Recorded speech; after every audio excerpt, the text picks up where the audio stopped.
In this episode of Highlight Sundays, the innovative and the improved.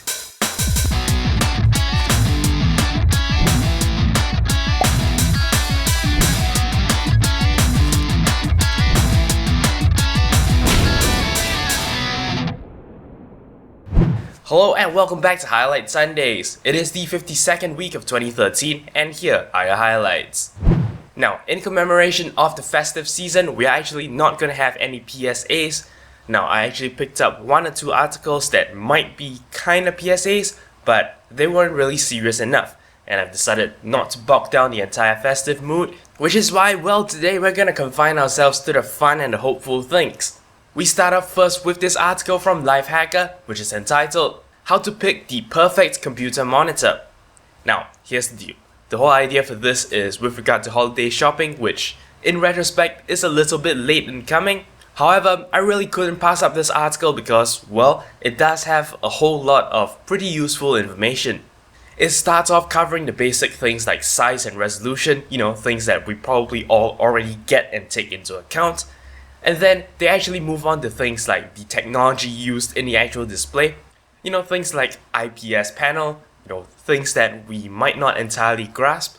Well, they've actually explained this in just short little paragraphs. This article also goes on to cover things like refresh rate, as well as accessories, from things like filters to the actual stand itself. This might be a little bit late for Christmas shopping, seeing as that Christmas is over, but still a very useful guide for you whenever you want to buy a monitor, and for whatever purpose. As always, links to all relevant articles are in the video description. We move on to an article from Engadget. This one is entitled, YotaPhone Update lets you read more ebooks and documents on its energy-saving e-ink display. Now, we covered the YotaPhone a couple of weeks back. Essentially, it's a Russian phone that runs Android, but what's different about it is it has an extra screen on the back. This particular screen makes use of e-paper technology, meaning of course very low power consumption, and the trade-off being it's monochrome, and has a far slower refresh rate, making it useful for certain applications and not so useful for others. Now, one of the most popular users of an e-ink display, as popularized by the Kindle, is actually in an e-book reader. Now, according to this article, there were actually a lack of compatibility with, existing e-book readers, but now they're actually slowly adding in support. A relatively popular ebook reader app called FB Reader is now actually supported by the rear display of the YotaPhone. Of course, like everything else with the YotaPhone, this app is operated using the script at the bottom, where you can actually, do various gestures like left and right. A good step forward in making a compelling case for, having a second display that actually uses e-paper. Of course, this phone is still not perfect, but it's good to see that, work is still being done to it after its release, and hopefully, even if this iteration doesn't prove itself to be a very attractive buy, hopefully as they learn and grow, the new devices they develop using this information will be even better and will hopefully appeal to a wider audience. We move on to another article from Engadget. This one is entitled, Grippity returns as a transparent Android tablet with two-sided touch. Now, this one is really cool. Now, apparently this is a Kickstarter project. Now, if I understand things correctly, the original prototype for this project is simply just a little keyboard that you can hold in your hands and use like a thumb board.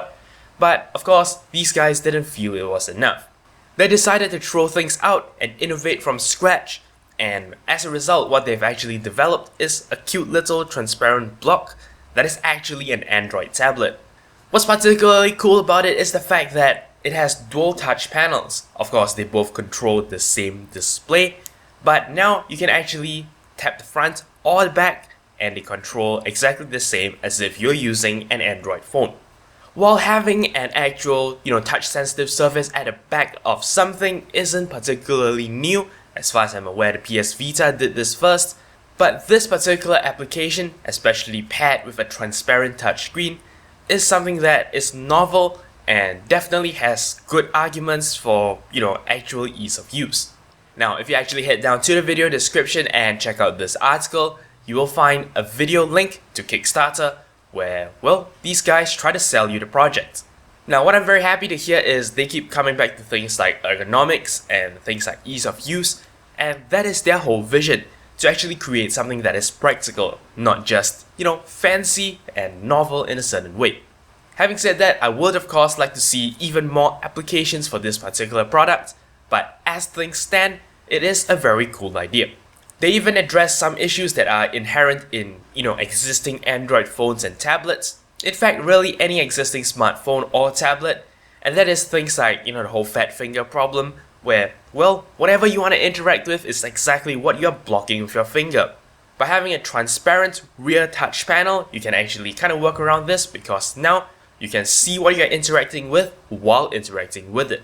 Like I said, very good ideas on paper. I really like to see this in use, and hopefully this is something that will catch on.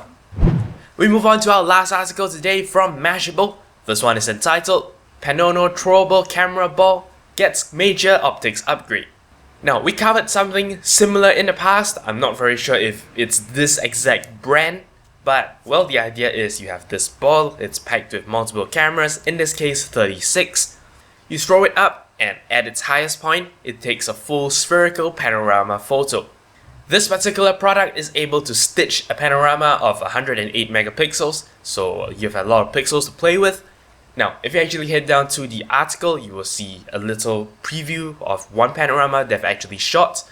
What's interesting about this one is the ball itself was actually mounted on a drone, and the picture was taken from that position.